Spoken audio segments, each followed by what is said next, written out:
July 21st, 2023. That is the date that the world of film not only shifted, but also might have hit the highest peak that we're going to get for a long time.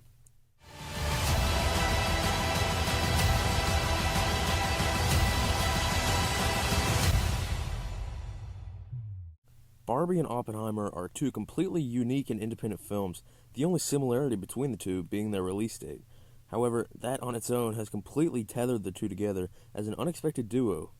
But the question must be answered, which film is better? It's Barbie, if you still in doubt. Barbie is a film that isn't quite like anything we've seen before.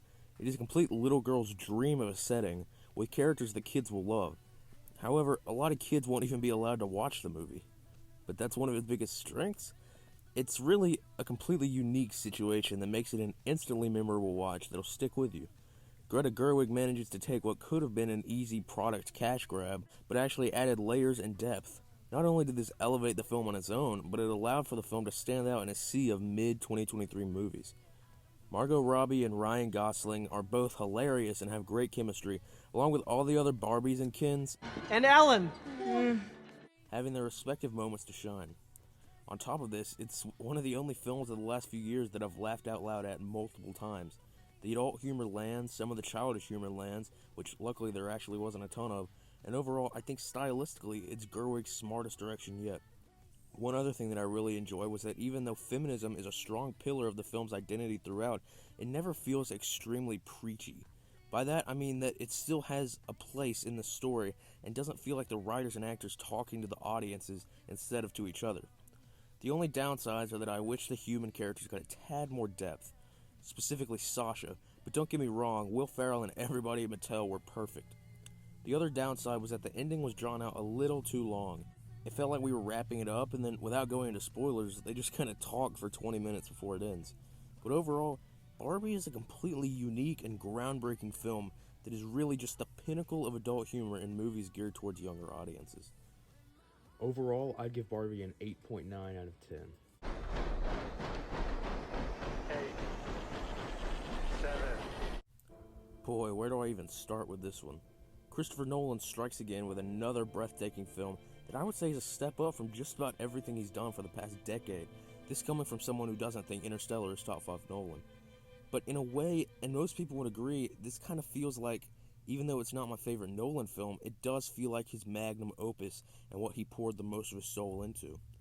However, he's not even close to the only one that poured everything they had into Oppenheimer, one such being Oppenheimer himself, Cillian Murphy, who may have finally secured a spot in the Oscar nominees for this year. Robert Downey Jr. and Emily Blunt are both also masterful in their respective roles, both giving, and I didn't expect to say this as such a big MCU fan, but their best performances to date. Damon, Pugh, and Safdie also all really impressed me more so than usual. Without ever even being present on screen, one of the biggest names associated with Oppenheimer is Ludwig Göransson, and for good reason. His beautiful score absolutely elevates every single scene it's present in, which lucky for us is a lot of them as the full soundtrack is over an hour and a half long. Specifically, those last 45 minutes, again without spoilers, his score just played non-stop were glorious. Now, another thing about Oppenheimer is probably the biggest question mark surrounding it all. You have Christopher Nolan, you have your Oscar nominees and winners, but what was the biggest mystery was how they would actually recreate the iconic Trinity test. Nolan claimed that there wasn't a single shot of CGI in Oppenheimer, but the Trinity test sequence was the hardest to believe. You have full shots of people staring into the distance as a 10,000 foot tall explosion looks back at them, and you're telling me that's not CGI? That's insane. But alas, the Trinity test was probably my favorite scene in the film, as it was perfectly executed to the point where everybody in the theater was mesmerized. I mean, nobody was grabbing popcorn, nobody was talking, or even leaning back in their seat. They were all locked in.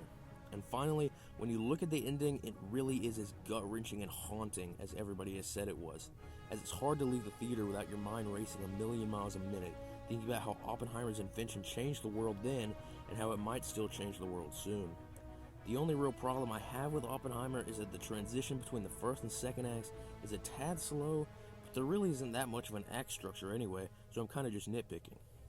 Overall, Christopher Nolan has done it yet again, surpassing almost all of his previous work in terms of technical mastery and pure quality, as Oppenheimer, at least I believe, is set to become this year's Everything Everywhere All at Once, winning Best Picture, Best Actor, Best Supporting Actor, maybe Best Supporting Actress, Best Score, Best Sound easily, Best Adapted Screenplay, and even a dark horse for the Best Cinematography. So yeah, Oppenheimer did not disappoint. Overall, I'd give Oppenheimer a 9.5 out of 10. Is Barbie you still in doubt?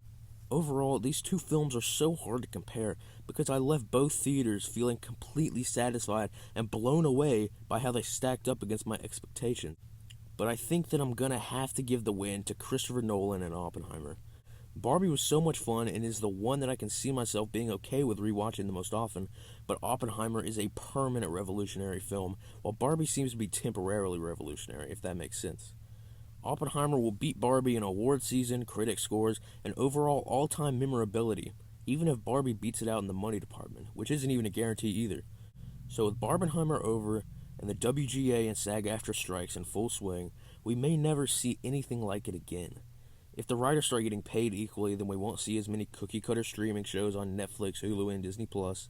And if the actors get paid equally, then there won't be so many huge blockbusters where the leads get paid $30 million, with the number 4 on the cast list getting a rolled up ball of lint and a couple of nickels.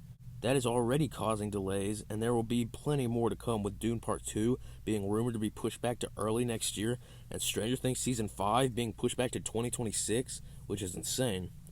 Overall, Barbenheimer is truly the first of its kind, and most likely the last of its kind, at least for a long time. But that's what makes it so special. Two amazing films on one day, July 21st, 2023. Thanks for watching.